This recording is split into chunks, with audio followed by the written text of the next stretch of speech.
In a small town shrouded in light rain, a gruesome dismemberment case shattered the calm. Police discovered black plastic bags containing dismembered body parts at the city's outskirts landfill.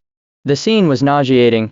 The body had been chopped into small, neat pieces, and the cuts were so precise, it seemed as though the killer had some knowledge of anatomy.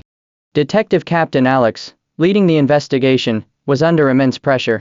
With no clues at the crime scene, and the victim's identity unknown, the case seemed to go nowhere. The only thing they knew was that the body parts had been discarded recently.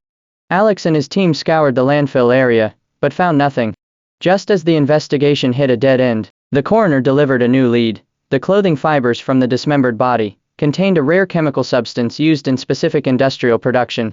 Alex followed this lead and began to investigate nearby factories.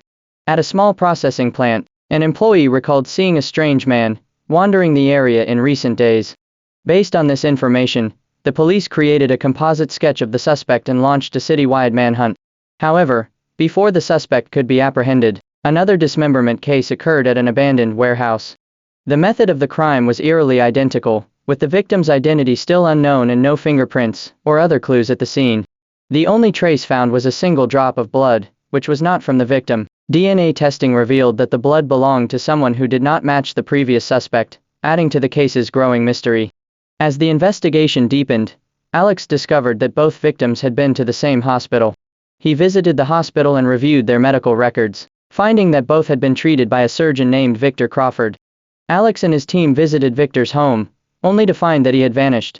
In his study, they discovered a journal in which Victor had detailed his obsession with human dissection and his twisted experimental ideas. Alex believed Victor to be the primary suspect.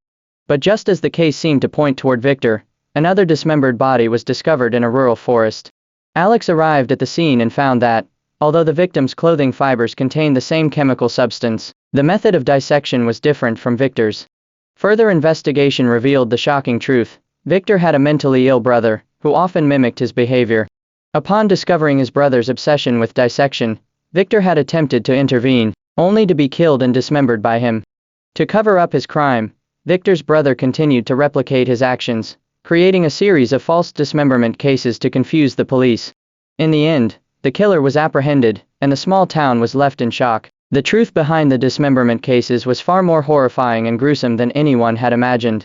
The twisted nature of the human mind behind the crimes left the townspeople struggling to recover from the horror that had unfolded before them.